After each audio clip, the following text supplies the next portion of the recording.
Your time has come at last, dear reader. While we began this tale long ago, we hope it is yours to finish. But this story is not yours alone. No, it is tied to another. And the journey you take together could change the fate of both our worlds. Shall we begin? They called it the Cinder Night. What came from those dark, starless skies would change the world of Moss forever. The peace that had settled across the land was broken by an unconquerable nightmare. And that night, the animals nearly met their end.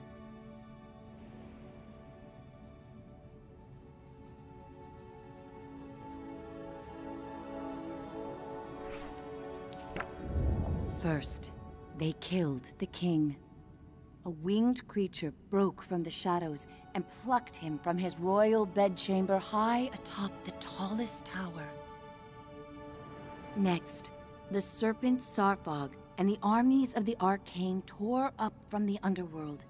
They ravaged the castle in search of that which gave the king power beyond understanding. One of the fabled glass relics.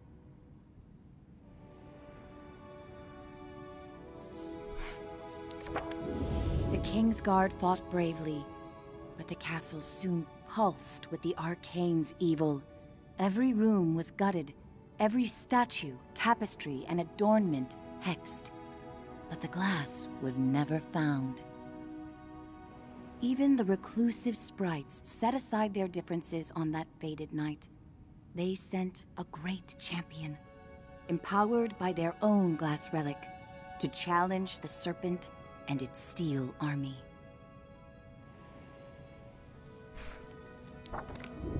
Meanwhile, Sir Argus, commander of the King's Guard, led the survivors west through a temple long abandoned by their ancestors and far away from their newly risen enemies. It was an arduous escape. Finally, after passage beneath the impassable mire, they found refuge in a clearing hidden safely in the trees. Argus charged back to join the sprite champion at the mire's edge. Together, they fought back the Arcane and sealed the temple passage that led to the clearing. But the champion was gravely injured. Clutching his glass, he retreated deep into the forest where he drew his last breath. A large tree grew upon him. It stood many years in watchful duty, safeguarding the glass and awaiting its next hero.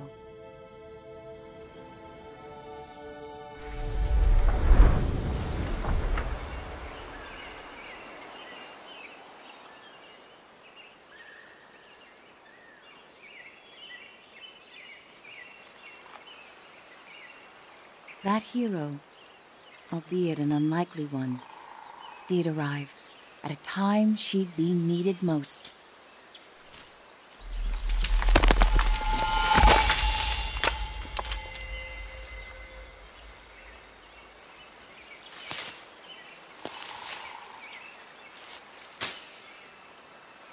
Quill was out adventuring beyond the edge of the clearing. Dusk was creeping in, but she wondered what she might find if she went just a little farther.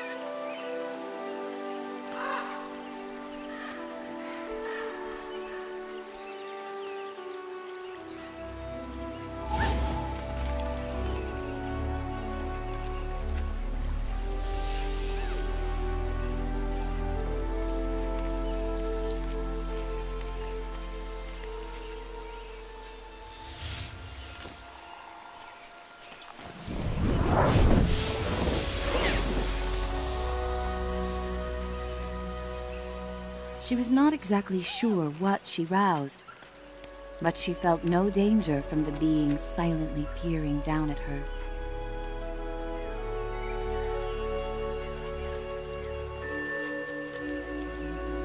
Quill had to hurry. The village gates would soon close, and night would follow.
Night, her uncle often warned, was when danger was most present.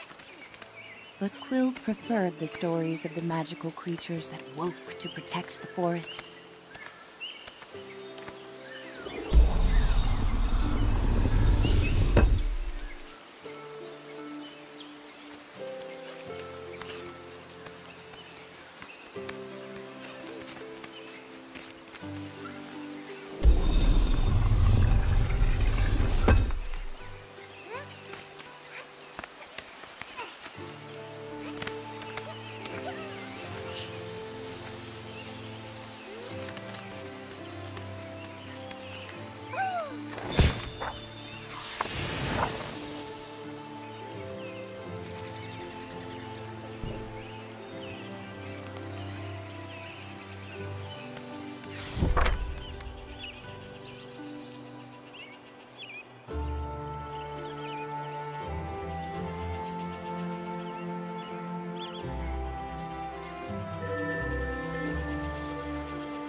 Thanks to her new friend, Quill had saved priceless grains from the hourglass.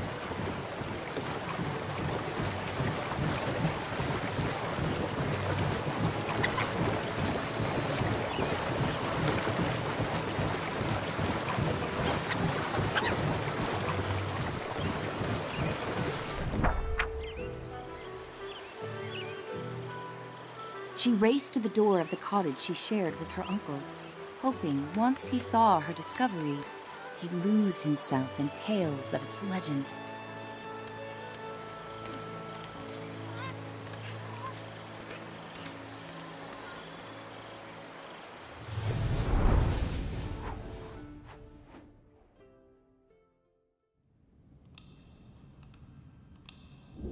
Uncle Argus was watching the evening light dim when Quill burst through the front door of their cottage.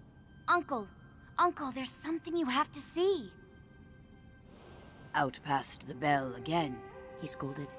Quill, I've told you countless times. I know, Quill replied, crestfallen.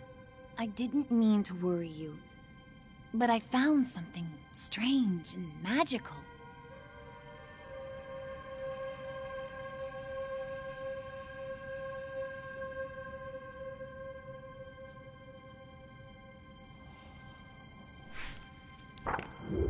Quill's hands trembled as she showed him the glass. What is it? She asked. A look of panic spilled over her uncle's stoic exterior. Where did you find this? Roared Uncle Argus. Quill had never seen her uncle so shaken.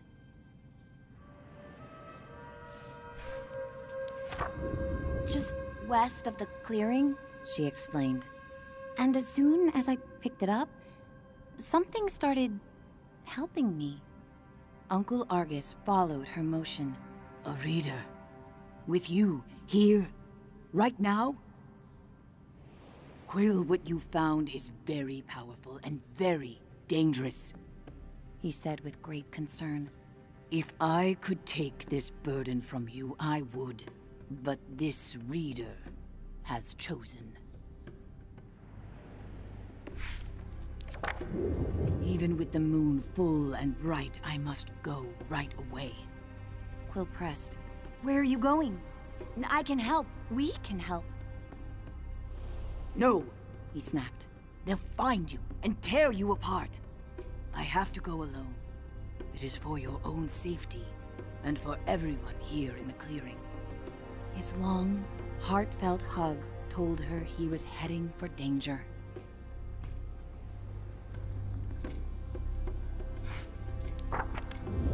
I'll be back before midnight. Until I return, I need your word you will not leave the clearing with that glass. Promise me, Quill. I promise, she said reluctantly, wondering where her uncle was going so deep into the night.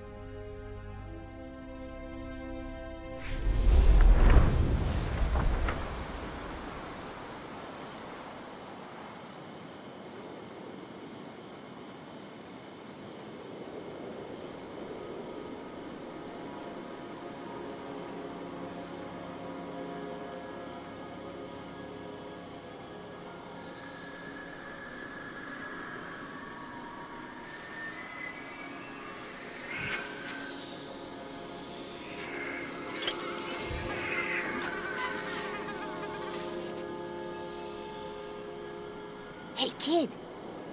Kid! Wake up! Hey, kid, over here!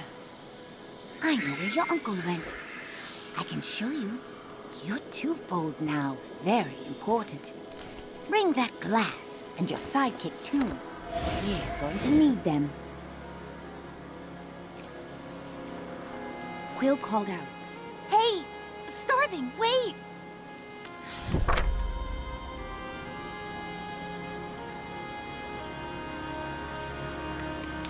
Quill had never met a starthing. In campfire stories, they often meddled in the lives of mortals. And when they appeared, mischief followed.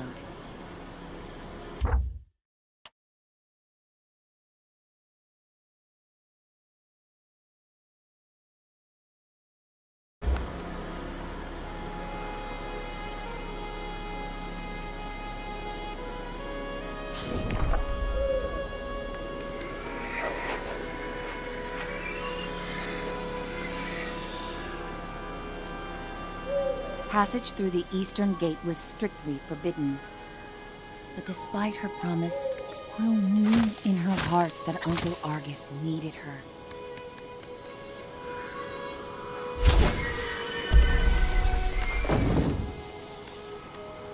Quill demanded answers. Starthing, you can't just barge in here with your riddles. Where is he? What do you know?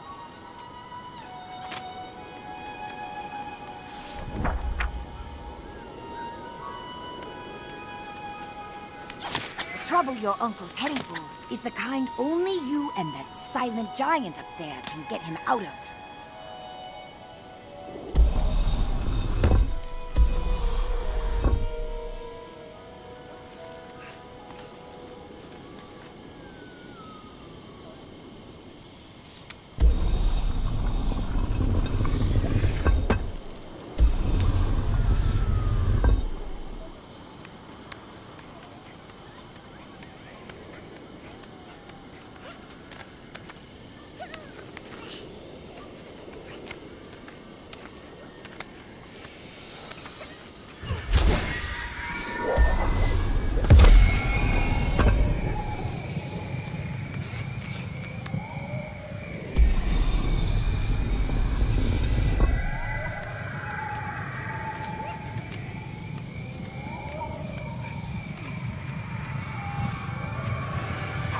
This way, kid, urged the Starling.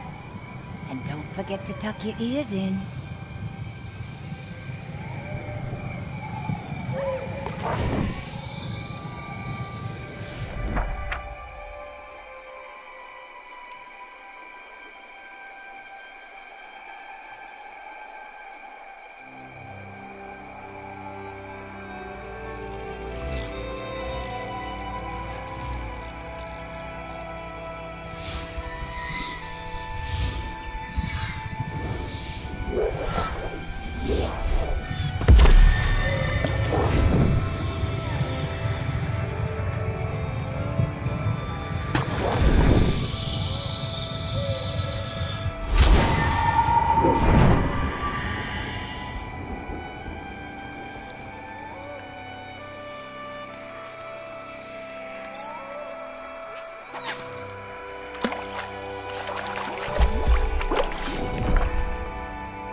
Just on the other side is the mire, the Starling assured her. There's a good chance your uncle's still there.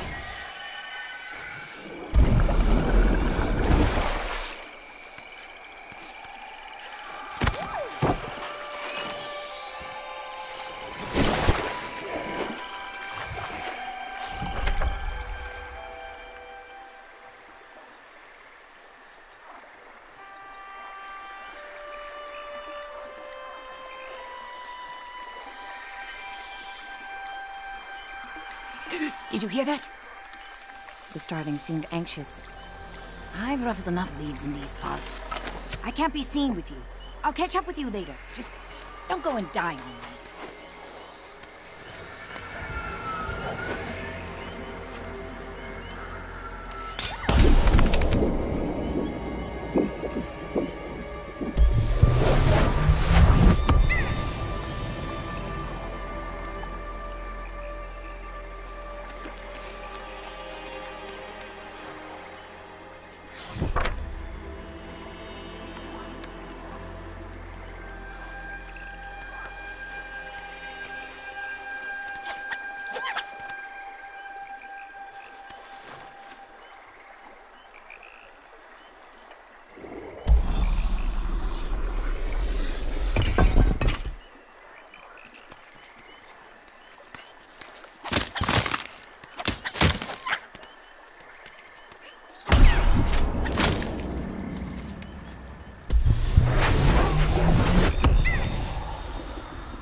Whisper echoed through the trees.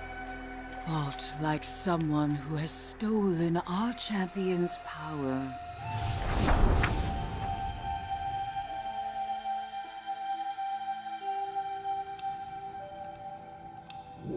A small, yet fantastical band of sprites emerged surrounding Quill. I'm Veja, root seer of the mire, and you have crossed into our domain.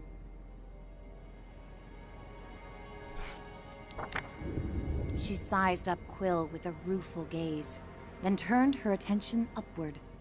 I sense you there too. I have not felt the presence of such a promising reader in some time. A youthful warrior marched forward. Rootseer, I'm prepared to honor our great champion's legacy. Rodent, give us our glass.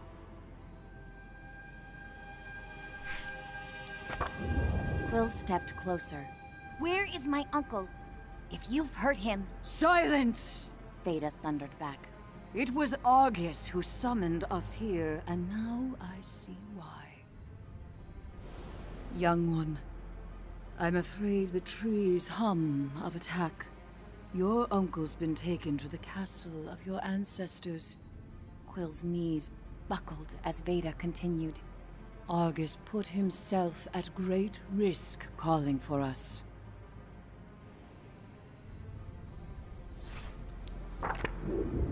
Your uncle once took a solemn oath to protect the glass of your fallen king. He is the only one left who knows where it's been hidden. The Arcane have long sought to wrest that knowledge from him. And you dare to cross into the mire with our glass? Sarfog will soon burn through this forest looking to tear you and your reader apart. Unless, of course, you find them first.